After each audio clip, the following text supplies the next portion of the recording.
गया है उसमें आप सबका बहुत योगदान है। और आज हम लोग ये 3-4 पालों के बीच में हम लोग यहाँ पर कार्यक्रम कर रहे हैं।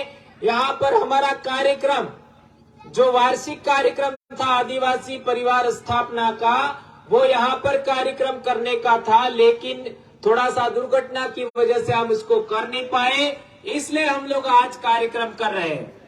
तो आज ही के दिन एक दूसरा कार्यक्रम बांसवाड़ा में भी है, वो ट्रेनिंग का है, तो उसमें मुझे जाना है, इसलिए मैं थोड़ा पहले बोल रहा हूं। तो हमारे बहुत सारे वक्ता लोग हैं, वो आपको पिन पॉइंट जानकारी देंगे। हमारे दिल्ली से मैडम और हमारे Jitendra doctor sir, professor sir वो भी आए हैं, अर्जुन भाई आए हैं, वो भी आपके बीच में बात रखेंगे। और हमारे बबीता मैम है और बहुत सारे भाई हमारे यहाँ पर बीच में आ रहे हैं। भाई गिरवा से अमित भी आ रहा है, अपना जितेश भी है और बहुत सारे वक्ता हैं। अभी आप देख लीजिए, थोड़ी देर पहले दीक्षा ने 2-5 बातें आपके बीच में रखी। ये छोटी उम्र के बच्चे पिन पॉइंट जानकारी अभी रख रहे हैं। और जब जो समाज के बीच में आर्टिकल 2441 के बारे में कोई अधिकारी कर्मचारी भी नहीं जानते, आज हमारे छोटे छोटे बच्चे जो पढ़ रहे हैं वो बात ये जानकारी रख रहे हैं और बोल रहे हैं। ये आप सबकी मेहरबानी से हुआ है, आप सबके साथ सहयोग से हुआ है, ऐसा हम कहना चाहते हैं। दोस्तों, ये जो हम लोग आज जहां बैठे हैं, इस इलाके में हमारे पूर्वज राजा हुआ करते थे और हमारा अंतिम राजा था सोनारा भील। कौन कौन जानते हो? हमारा राजा था, हमारा पूर्वज सोनारा भील 13वीं शताब्दी तक। और 13वीं शताब्दी में सोनारा भील को हरा करके राठौड़ों ने इस इलाके के अंदर अपना राज कायम किया। और राठौड़ों के बाद आपका सिसोदिया वंश, जिसको चुंडावत, और आपका ये जो सलुम्बर में जो वर्तमान में जागीरदार हैं, उनके पूर्वजों ने यहां अपनी जागीरदारी कायम किया। चुंडावत और सत्तावत 2 बड़ी शाखाएं हैं।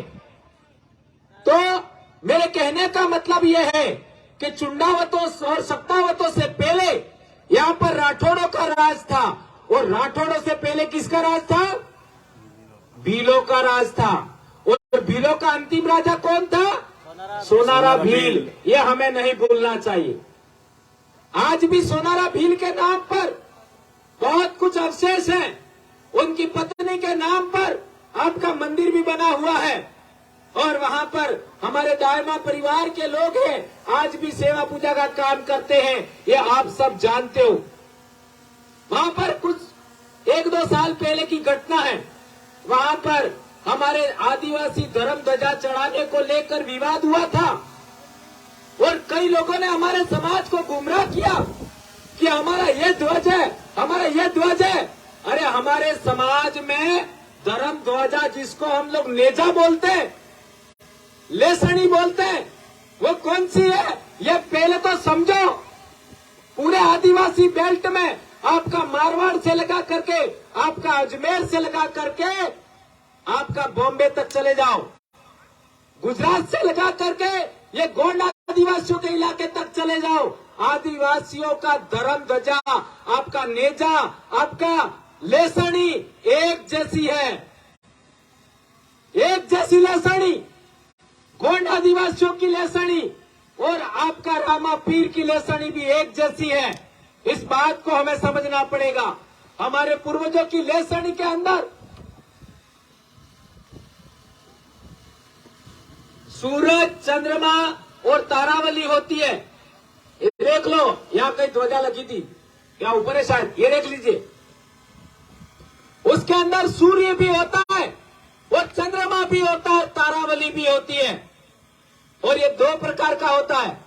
एक सफेद नेजा होता है, वो पुरुष का प्रतीक है, और लाल नेजा है, वो महिला का प्रतीक होता है। यह आदिवासियों की धर्म ध्वजा है। और एक महत्वपूर्ण बात, हमारे जहां पर भी कुआं खोदते हैं तो नया पानी आता है तो सबसे पहले हमारी कौन सा धर्म ध्वजा लगाते हैं? हरे रंग की लगाते हैं, इसके अलावा दूसरी नहीं लगाते। और ये क्यों है, ये बात हमें समझना पड़ेगा। इसलिए हम लोग कहते हैं कि आदिवासियों की 3 धर्म ध्वजा है, एक सफेद, एक लाल और एक हरी। इसके अलावा कोई धर्म ध्वजा हमारी नहीं है। इनको हमारे घरों पर नहीं फहराना है। इन 3 धर्म ध्वजा के अलावा हमारे घर पर कोई दूसरी धर्म ध्वजा नहीं फहरा सकते। और यह भी धर्म ध्वजा संत मावजी महाराज, संत गोविंद गुरु और आपका संत सुरमाल महाराज का जो विधान है उसके अनुसार हमारी धर्म ध्वजा मोमटी में लगती है। जो हमारा दरवाजा होता है इसके पास मोमटी में लगती है, इसके अलावा कहीं नहीं लगती। और आज कई गांडू फांडू लोग अपने घरों पर पार्टियों का नेजा लगाते हैं। अरे तुम्हारे बाप क्या लगाते थे? कुछ तो अक्ल रखो। तुम तुम्हारे माँ बाप के बच्चे हो कि नहीं हो, यह समझो पहले। यदि तुम तुम्हारे माँ बाप के बच्चे हो तो तुम तुम्हारे घर पर तुम्हारे नेजा कौन सा लगाते? धर्म ध्वजा कौन सा लगाते? जो हमारे बाप दादाओं का है वही लगाते। इसलिए इस बात को समझिए। और हम कहना चाहते हैं, आप लोग भी पालवी हो, मैं भी पालवी हो, और पालवी लोग किसी के गुलाम नहीं हो सकते। आप लोग किसी समाज का गुलाम नहीं हो सकते। हमें आजाद सोच रखनी है। हमारे बाप दादा किसी का गुलाम नहीं थे। हम राजाओं की संतान है। हमारे बाप दादा राजा थे, महाराजा थे, रानियां थी, उनकी औलाद है हम लोग। और आज लोग तुम लोग संगठनों के गुलाम हो रहे हो, पार्टियों के गुलाम हो रहे हो, धर्म के गुलाम हो रहे हो। सभी के सभी धर्म बाहर के हैं। हमारा कोई धर्म है तो आदिवासी धर्म है। यह धर्म ध्वजा किसी दूसरे समाज के घर पे होती है क्या? या देख लो, दूसरे समाज के लोग हैं, ये धर्म ध्वजा उसके घर पर कभी नहीं लगाते हैं। ये बात हमें समझना पड़ेगा। यह हमारे धर्म की निशानी है, आदिवासी धर्म की निशानी है। ये बात हमें समझना पड़ेगा। देश आजाद हुआ, इसके बाद 1950 में संविधान बना। उस जमाने के लोग भी हमारे बीच में होंगे। मेरा ताऊजी, मेरा बाबा 1932 का जन्म है, अभी भी जिंदा है। आपके बीच में भी बहुत सारे बुजुर्ग बैठे हैं, वो देश आजाद होने से पहले का इनका जन्म है। मैं आप लोगों से सवाल करना चाहता हूं, सभी संगठन के आदिवासियों से सवाल करता हूं, सभी पार्टी के आदिवासियों से सवाल करता हूं, सभी धर्म मानने वाले आदिवासियों से सवाल करता हूं। मेरे सवाल का जवाब दीजिए कि 1950 में आदिवासी के पास जितनी जमीन थी, क्या आज उतनी जमीन है? एक नहीं है, नहीं है। तो जमीन तो हजार अमर है, आसमान में उड़ गई क्या? है? कहां गई? देश आजाद होने से पहले अंग्रेज लोगों ने हमसे वन कानून बनाया, वन विभाग बनाया और आदिवासियों से जंगल छीन लिए। हजारों साल से आदिवासियों का विरासत, आदिवासियों का अधिकार, जंगल का विशेषाधिकार था आदिवासियों के पास। और अंग्रेज लोगों ने वन विभाग बना करके, वन का भूमि बना करके हमारे से जंगल का अधिकार छीन लिया। हमारा आधा पेट जंगल से भरता था। आज हम लोग कमजोर हुए, उसके पीछे सबसे बड़ा कारण है जंगल का कानून। और जंगल की वजह से हमारे को पौष्टिक भोजन नहीं मिलता है। ये अंग्रेजों ने हमसे जंगल का कानून बना करके जंगल छीना था, वो कानून आज भी जिंदा है, चल रहा है। इस पर एक भी नेता नहीं बोलता, इस पर एक भी धर्म वाला नहीं बोलता, इस पर एक भी संगठनकर्ता नहीं बोलता। आप लोगों को इस पर बोलना होगा। मैं कहना चाहता हूं कि 1950 के बाद हमसे सरकारों ने भी जमीन छीनी। किसके नाम पर? डैम बनाने के नाम पर, नहर बनाने के नाम पर, सड़क बनाने के नाम पर, अभयारण्य बनाने के नाम पर, टाइगर प्रोजेक्ट के नाम पर, शहर बसाने के नाम पर, पेरीफेरिया एरिया के नाम पर, उद्योग धंधे लगाने के नाम पर, न जाने किस किस के नाम पर सरकारों ने भी देश के विकास के नाम पर जमीन छीनी।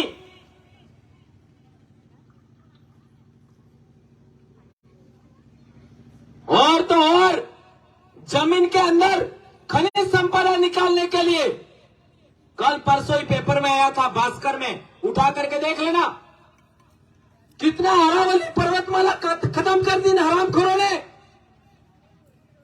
इस धरती पर अरावली पर्वतमाला सबसे पुरानी मानी जाती है और अरावली पर्वतमाला का पहला इंसान आदिवासी भील है। यह बात हमें समझनी पड़ेगी। अरावली पर्वतमाला इन्होंने खत्म कर दिया, कल परसों के पेपर में आया था, देख लेना आप।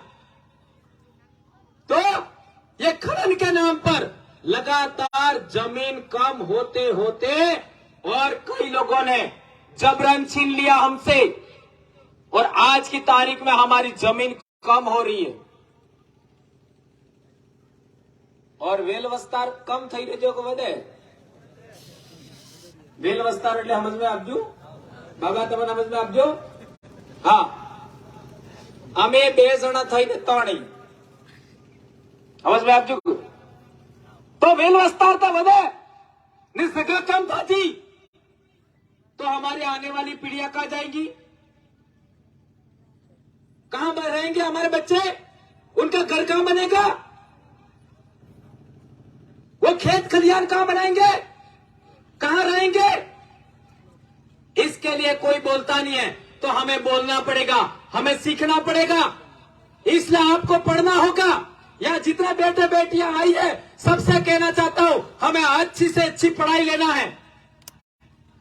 हमें पढ़ाई से पहले कोई व्रत उपवास नहीं करना है। 12वीं क्लास से पहले कोई बच्चा व्रत उपवास नहीं करेगा। अच्छा खाना है, अच्छा भरपेट भोजन करना है, रोज स्कूल जाना है और अच्छी से अच्छी पढ़ाई लेना है। और हमें डॉक्टर, इंजीनियर, वकील बनना है। जिस दिन आप लोगों ने मंदिर जाना छोड़ दिया, स्कूल जाना शुरू कर दिया और डॉक्टर, इंजीनियर, वकील बनने के लिए आप तैयार हो गए, आप इस देश के राजा बनोगे। कोई माई का लाल आपके सामने देख नहीं सकता। इसलिए मैं कहना चाहता हूं कि हमारी जमीन लगातार कम हो रही है। तो जो जमीन हमसे छीनी है आपका गैर कानूनी तरीके से, वो जमीन वापस आपको लेनी है। जंगल का अधिकार आपको लेना है, पानी का अधिकार जैसा जवाब जी कह रहे थे वो वापस लेना है। तो आपको इस इलाके का हुक्मरान बनना होगा, आपको शासन करती जमात बनना होगा, आपको शासक वर्ग बनना होगा। आपका इस इलाके के अंदर 17 विधानसभा क्षेत्र है, वहां 70 से 80% आदिवासी है। यहां पर किसी दूसरे की जरूरत नहीं है। इसका मतलब ये नहीं है दूसरे लोग हमको वोट ना करें। ये हम कहना चाहते हैं कि जो 1951 में पहला चुनाव हुआ, तब से लगा करके आज तक हमारा नेता कौन होगा, उसका सिलेक्शन करने का अधिकार उन लोगों ने अपने पास रखा, जिनकी संख्या 20 से 30% है। इसलिए हम लोगों ने बार बार बोला, क्या बोला कि इस जाजम पर, ये जो जाजम है, इसी जाजम पर सिलेक्शन होना चाहिए, हमारा नेता कौन होगा। तो सबसे ज्यादा लड़ाकू आदमी, सबसे ज्यादा समाज के लिए बोलने वाला आदमी और सबसे ज्यादा ज्ञानवान आदमी आगे जाएगा विधानसभा में। और फिर क्या होगा? ट्राइबल एडवाइजरी काउंसिल पर कब्जा होगा। और ट्राइबल एडवाइजरी काउंसिल पर कब्जा होने के बाद ट्राइबल एडवाइजरी काउंसिल का अध्यक्ष भी हमारा होगा और सरकार में हमारी भागीदारी होगी। फिर नियम बनेगा। क्या नियम बनेगा? पहला नियम, अनुसूचित क्षेत्र में, शेड्यूल्ड एरिया के अंदर, आदिवासी इलाके के अंदर 1 बोतल अंग्रेजी शराब की दुकान नहीं चलेगी। सभी दुकानें बंद, 1 बोतल भी दारू नहीं बिकेगी। तो किसी की औकात है कि एक दुकान भी खोलेगा? किसी की औकात है क्या? जेल में जाएगा। किसी की औकात नहीं है अंग्रेजी शराब की एक दुकान खोले। यह मैं क्यों कह रहा हूं? यह मैं इसलिए कह रहा हूं कि आदिवासियों की एकता के मार्ग में बाधा कोई है तो अंग्रेजी शराब है। यह जो चुनाव के माध्यम से इन नेताओं ने, चाहे सरपंच का चुनाव हो, चाहे एमएलए का हो, चाहे एमपी का हो, चाहे किसी का भी हो, घर घर दारू बेचते हैं और ये पी पी करके हमारा समाज बर्बाद हो गया। फिर आदमी औरत का झगड़ा, उसमें बच्चों की पढ़ाई बर्बाद हो जाती है, उनका स्वास्थ्य बिगड़ जाता है। इसलिए हम कहना चाहते हैं, पहला प्रस्ताव सरकार सुन ले हमारी बात। पहला प्रस्ताव शेड्यूल एरिया के अंदर लागू होना चाहिए। ट्राइबल एडवाइजरी काउंसिल के माध्यम से वो पहला होना चाहिए। इस इलाके के अंदर अंग्रेजी शराब सदा के लिए समाप्त। एक भी दुकान नहीं होनी चाहिए। नंबर 1, क्या इस बात को आप मानते हो? कौन कौन मानते हो? अच्छा, आज ते बाजी एक्टिंग થઈ ગઈ। आज बात कोई भाई તમાર કે જો ને માને તો હુવા દીવાનો, પગ બાંધીને બેગ ઠોકી દીવાનો, પણ વધારે નહીં આવવાનો। એમ થોડોક इलाज કરવાનો હીકો, है ना? કેમ કે આ सब અડધા અડધા મારા સેલા છે, એટલે મારી વાત માને તો થોડાક હોશ ને તમે કરી લીજો। दूसरी अहम बात, आरक्षण की बात। ये जो इलाका है 244 वन के तहत अधिसूचित है राष्ट्रपति द्वारा, इसको शेड्यूल एरिया कहते हैं। और जो इलाका शेड्यूल एरिया नहीं है, यानी उदयपुर से आगे का, उसको सिविल एरिया बोलते हैं। ये ध्यान रखो, हमारा इलाका शेड्यूल एरिया है, वो सिविल एरिया है। और सिविल एरिया के अंदर आर्टिकल 15(4) और 16(4) के तहत आरक्षण होता है। और ये इलाका अधिसूचित है 244 वन के तहत। इसलिए हम कहना चाहते हैं कि हमारे इलाके के अंदर आरक्षण, नौकरियों में आरक्षण अनुच्छेद 244 वन के तहत होना चाहिए। यदि ऐसा होता है तो थानेदार तुम्हारा होगा, एसडीएम तुम्हारा होगा, कलेक्टर तुम्हारा होगा, एसपी तुम्हारा होगा, सब तुम्हारा होगा। उसके बाद आपको पुलिस से डरने की जरूरत नहीं पड़ेगा। ये बात हमें समझाना चाहते हैं। और जो बात, ये 2 बातें भी नहीं माने और उनको हमें वोट देने की जरूरत नहीं है। पहले तो पूछो आरक्षण के बारे में क्या कहना चाहते हो, दारू के बारे में क्या कहना चाहते हो, जल जंगल जमीन के बारे में क्या कहना चाहते हो। हमारी तीसरी बड़ी मांग है कि शेड्यूल्ड एरिया के अंदर वन विभाग की जितनी जमीन है वो आदिवासियों को सौंपी जाए। उसके अंदर आदिवासी है, वो पेड़ पौधे लगाएंगे, चेक डैम बनाएंगे, फल जो भी लगाना वो लगाएंगे। ये हम कहना चाहते हैं। आज जब से आपका इन सरकारी नौकरों के हाथ में वन विभाग की जमीन है, तब से पेड़ पौधे खत्म हो गए, जीव जंतु खत्म हो गए, जंगल के अंदर पानी भी नहीं है। ये वो नहीं संभाल सकते। हजारों साल तक हमारे पूर्वजों ने जंगल को संभाला। इसलिए हम कहना चाहते हैं कि हमारे इलाके के अंदर, शेड्यूल एरिया के अंदर जो वन विभाग की जमीन है वो आदिवासियों के हवाले किया जाए। इसके अंदर वृक्षारोपण भी हम करेंगे। इसमें घर नहीं बनाएंगे, हम खेती बाड़ी नहीं करेंगे, केवल वृक्षारोपण करेंगे, केवल चेक डैम बनाएंगे, पानी की व्यवस्था करेंगे, जड़ी बूटियां लगाएंगे, अच्छी शाक भाजी वाले बेले लगाएंगे और पर्यटन का विकास करेंगे। तो आधा पैसा तो हमको पर्यटन से मिलेगा। हमको अहमदाबाद जाने की जरूरत नहीं है, हमको सूरत जाने की जरूरत नहीं है, हमको उदयपुर काम करने की जाने की जरूरत नहीं है। हमको आधा पैसा आधा पेट भरने लायक पैसा तो आपका पर्यटन से मिल जाएगा। ये बात समझना है। कितनी बातें हो गई? एक तो अंग्रेजी शराब वाली बंद, नंबर 2 आरक्षण आर्टिकल 2441 के तहत, और तीसरा फॉरेस्ट।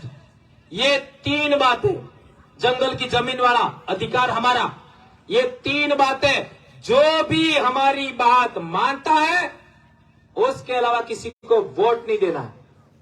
क्या आप इस बात से सहमत है? कौन कौन? सबका फोटो ले लो।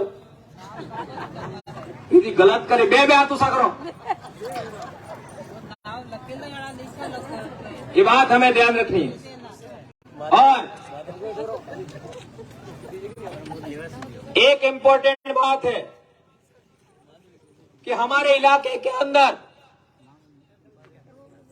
2-3 बड़े संत हुए, संत मावजी महाराज, संत सुरमाल महाराज और संत गोविंद गुरु महाराज। ये अपना कहते हैं कि ये खरबर और पाल सरसिया के इलाके से ही संत सुरमाल महाराज के पूर्वज थे, ऐसा कहते हैं।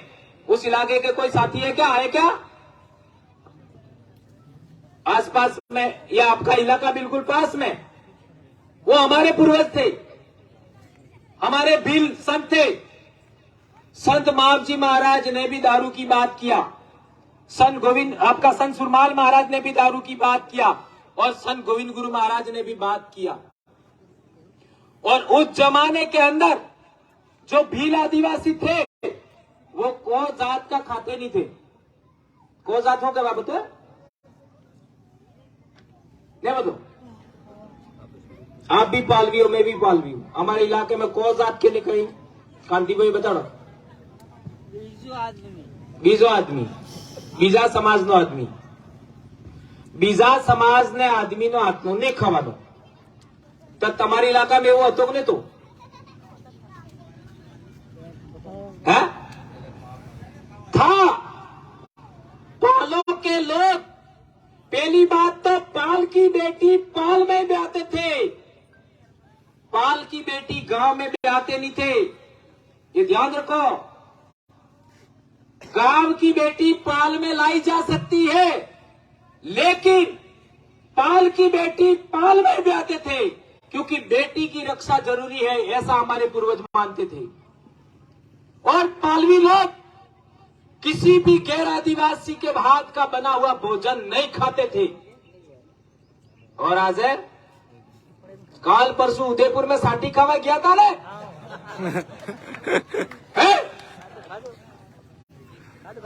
अरे कहां जा रहे हो? हमारा बाप क्या था? और वो भी पैकेट, और पैकेट का फोटो भी आया। ये माधव जैसे ने किसी ने भेज दिया, उस पे लिखा हुआ है क्या? पूड़ी पराठे क्या क्या, एक तो कलौंजी क्या था, गुड़, ये सब लिखा हुआ आया। अरे हमारे बाप दूसरों का बनाया हुआ भोजन नहीं खाते थे, तो तुम हमारे बाप दादाओं की संतान हो कि नहीं हो? यदि हो तो आप दूसरे के घर का बना हुआ भोजन नहीं खा सकते। ये हमारे बाप दादाओं का रिवाज था, ये परंपरा था, उसे हमें जारी रखना होगा। और हमारे भगत लोग थे कई सारे, आज संत सुरमाल महाराज के कई भगत है, वो इनके साथ ज्यादा है। गोविंद गुरु महाराज के भगत भी हैं। उनसे कहना चाहता हूं, तुम एक जगत के घर का नहीं खाते हो, यानी आदिवासी के घर का नहीं खाते हो, और संत सुरमाल वाले तो गोविंद गुरु वाले भगत के घर का भी नहीं खाते हैं। न तुम वहां गैर आदिवासियों का हाथ का चाट रहे हो, खा रहे हो। अरे शर्म करो, शर्म। तुम्हारे बाप की सोच क्या थी और तुम क्या कर रहे हो? ये सोचने समझने की जरूरत है। यदि भगत हो तो भगत के तरीके से रहो, दूसरे के घर का चाटो मत, खाओ मत। और आप लोगों से भी कहना चाहता हूं, आज के बाद हमारे समाज की होटल होगी, हमारे समाज की दुकान होगी, वही खाना खाना, दूसरी की जगह नहीं। बराबर है? हाँ। ऐसा करोगे? ऐसा करोगे तो क्या फायदा होगा? सबसे बड़ा फायदा होगा हमारे भाई की दुकान चल देगी और ज्यादा दुकानें लगेगी। एक दुकान किसी कस्बे में है तो 2 लगेगी, 2 है तो 4 लगेगी। उदयपुर में बहुत सारी हमारे भाइयों की है। तो आदिवासी अर्थव्यवस्था भी विकसित करनी है, आदिवासी डिश, आदिवासी किचन और आदिवासी फूड का भी हमें डेवलपमेंट करना है। यह आदिवासी परिवार कोई 1-2 काम के लिए नहीं है, हजारों काम हम आने वाले समय में हमारे बच्चों का ब्यूटी कॉन्टेस्ट भी करेंगे, ट्राइबल गेम्स भी होंगे, ट्राइबल फूड भी होगा, बहुत सारी चीजें हम लोग लाने वाले हैं। इसलिए हम लोग कहना चाहते हैं, पहले आदत सुधारिए। हम लोग किसी दूसरे के होटल पर खाना नहीं खाएंगे, लेकिन कहीं बाहर चले गए तब क्या करेंगे? तब का तब सोचेंगे। अभी हमारे गांव के आसपास, अभी हमारे शहर के आसपास, अभी हमारे जिले के आसपास हमारी बहुत सारी दुकानें, वहां खाइए, यह मैं कहना चाहता हूं। और दूसरी बात, ऐसा दुकानों में भी करना चाहिए, ऐसा दुकानों में भी करना चाहिए। यदि हम लोग ऐसा करते हैं तो हमारे बहुत सारा लोगों का फायदा हो सकता है। हमारे इलाके के अंदर दूसरे लोग दारू बेच करके, आपका कपड़े बेच करके, जूते बेच करके माला माल हो गए और माला माल होने के बाद हमारी जमीन खरीदते हैं। इससे अच्छा है हमारे भाइयों को ताकतवर बनाओ, ये बात हम कहना चाहते हैं। एक और चीज, हमारे इलाके के अंदर, हमारे इलाके के अंदर जो 5वीं अनुसूची का इलाका है, अनुच्छेद 244 वन का इलाका है, उसके बारे में बबीता जी 2-5 बातें बताएंगे। लेकिन मैं थोड़ा सा आप लोगों के बीच में बताना चाहता हूं कि आदिवासी की जमीन गैर आदिवासी खरीद सकता है क्या? है? ये सवाल कहां गई दीक्षा? खड़ा बेटा। अब जहां पर भी बोलो तो यही पहला सवाल पूछने का। क्या सवाल पूछना? कि आदिवासी की जमीन कोई गैर आदिवासी खरीद सकता है क्या? ये सवाल पूछो पहले। दूसरा सवाल, आदिवासी इलाके के अंदर आदिवासी की जमीन गैर आदिवासी नहीं खरीद सकता, लेकिन गैर आदिवासी की भी जमीन कोई दूसरा खरीद सकता है? नहीं खरीद सकता। ये 2 सवाल आपको पूछने, बैठ जाओ। तीसरी बड़ी बात, ये कहां लिखा हुआ है? तो आप बताइए। संविधान कहता है, 5वीं अनुसूची कहती है, अनुच्छेद 244 वन कहता है कि आदिवासी इलाके के अंदर सारी जमीन का मालिक आदिवासी है, आदिवासी के अलावा कोई नहीं है। ये बात हमें कहना होगा। ये सुप्रीम कोर्ट के जजमेंट भी कहते हैं। ये बात हमको आज तक किसी स्कूल में नहीं पढ़ाई, ये बात हमको आज तक किसी नेता ने नहीं बताया, सरकार ने नहीं पढ़ाया, हमको किसी अधिकारी कर्मचारी ने नहीं पढ़ाया। और हम हमारे जैसे लोग पढ़ाते हैं तो यही लोग हमारे ऊपर केस करवाते हैं, हम लोगों को परेशान करते हैं। 3 से 4 बार मेरे को परेशान किया, एपीओ किया, और तुम्हारे जय समन्वय बोलने की वजह से वहां इसी तरीके के लोग बैठे हुए थे, माता पिता बैठे हुए थे, औरतें भी थी, और उसी दिन कोई व्रत था। तो मेरे से पहले टीडी के एक मार साहब ने बोला, और वहां के जो संचालन करता थे और भाई थे, उन्होंने कहा कि अपने पास इतनी महिलाएं हैं, उनको वो उन्होंने कहा, मार साहब ने, वही बात आप दोहरा दो तो इतनी महिलाओं को समझ में आएगा। और वो महिलाएं सबकी सहमति से अपन ने बात रखा। तो इन हरामखोरों ने मेरे को ऊपर केस भी कर दिया, लेकिन मैंने भी कह दिया, ये केस जैसे जैसे आगे बढ़ेगा, तुम्हारे धर्मशास्त्र है वो उठाकर रखूंगा, उसमें और ज्यादा गंदी बातें लिखी हुई है, और ज्यादा गंदी बातें, अनाप शनाप लिखा हुआ है। और भंवरलाल परमार को अभी आप समझे नहीं हो। जैसे जैसे ये बातें आगे बढ़ेगी, आप आपको भी अकल ठिकाने आ जाएगी, हम कहना चाहते हैं सभी नेताओं को। और आदिवासी परिवार को कोई माई का लाल रोक नहीं सकता। अब हजारों की संख्या में नौजवान बच्चे तैयार हो गए हैं और मेरे को बोलने की जरूरत भी नहीं है। अब इतने सारे लोग तैयार हो गए और अभी तो पूरे देश के आज जाट समाज के लोग अभी परसों तरसों मिलने के लिए आ रहे, गुर्जर समाज के लोग तो मिल ही रहे, ये अपने मीणा भाई तो अपने साथ आ ही रहे, माइनॉरिटी समाज के लोग अपने साथ आ रहे, और अब तो राजपूत समाज के लोगों ने भी कहना शुरू कर दिया है कि हम भी हिंदू नहीं हैं। ये आपको पता है क्या? ये आपको पता है क्या?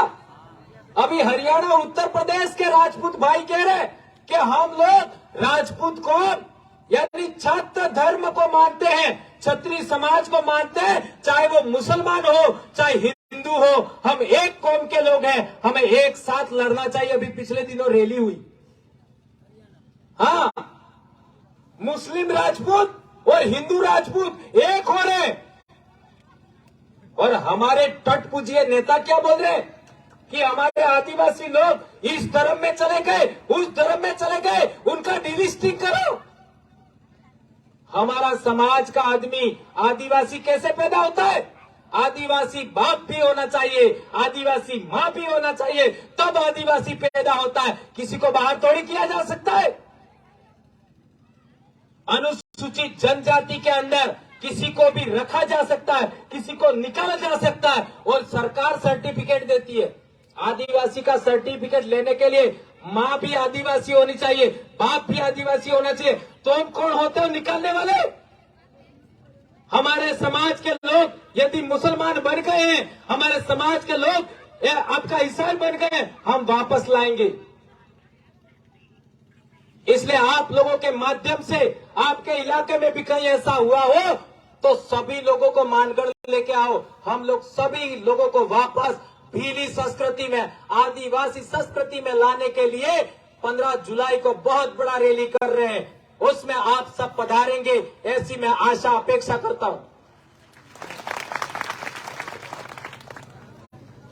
और अपने खेरवाड़ा बेल्ट में, कोटड़ा बेल्ट में, जाडोल बेल्ट में बहुत सारे भाई ईसाई कन्वर्ट हो गए ऐसा कहते हैं, तो वो लोग धर्मांतरण शब्द का इस्तेमाल करते हैं।